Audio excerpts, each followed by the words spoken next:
to start off, Mark, maybe just give us an idea of what sort of embraced you to really diagnose leadership in the manner that you have. Why have you felt the need to, really get into this as deeply? So to answer that question, Vic, there are a couple of reasons. And one of the reasons is I'm interested in it, and I've read a few books about it, but I find that it is, in fact, I've hardly read a book about it, but I find it very interesting that people complicate, whether you call it management, leadership, or any of those type of, how do you take an organization, how do you structure an organization, how do you mold it to what you want to be? And I think that people have complicated it to the point where leaders who are looking for guidance, looking for maybe some examples, advice, are struggling because there is so much material. So all I try to do is say, let's simplify it. And the way I did it was to look at maybe what I had done in the past, how I treated people, and said, did it work or didn't it work? And I believe it did work. So for me, it was about, let's simplifying it.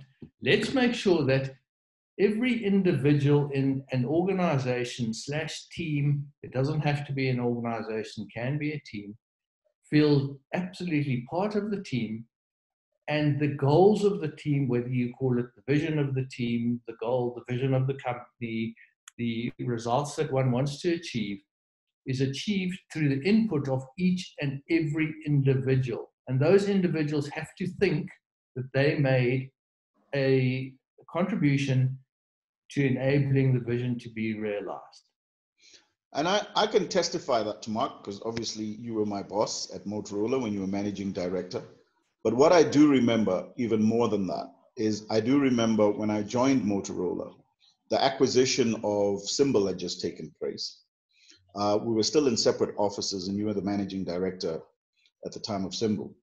And there was this uniqueness about your team. I remember very specifically, as we were beginning to assimilate when we went into one building, there was this very uniqueness about the closeness of your team, the manner in which you engaged with the team. I remember very specifically that you guys used to go to lunches together. And the way in which you all communicated, and you had what was described as a fairly happy team, and your business had to then merge into a Motorola business.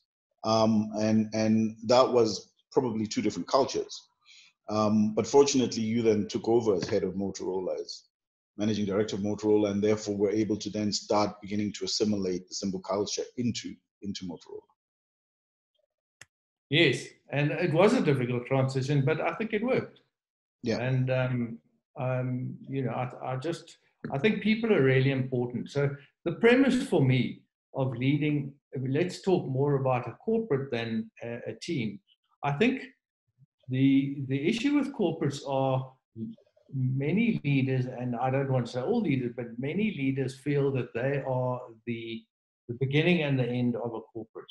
And without them, the corporate won't work. Well, it's actually not that at all. In fact, it's opposite.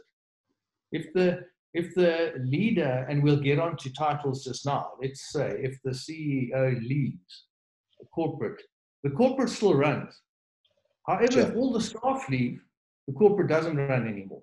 Yeah. And I think that's my basic premise of leadership, and how leaders should embrace their position and make sure they use their position to better all those team members or staff members of a corporation. Yeah.